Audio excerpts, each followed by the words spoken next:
বলছেন যে সন্তোষের নাকি কোনো ধর্ম হয় না, কোনো জাত হয় না।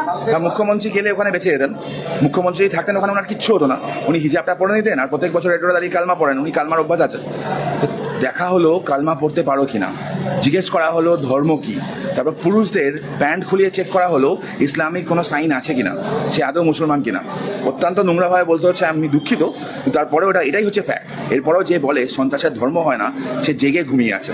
পেহেলগাম একটা টুরিস্ট স্পটে সেনা থাকে না।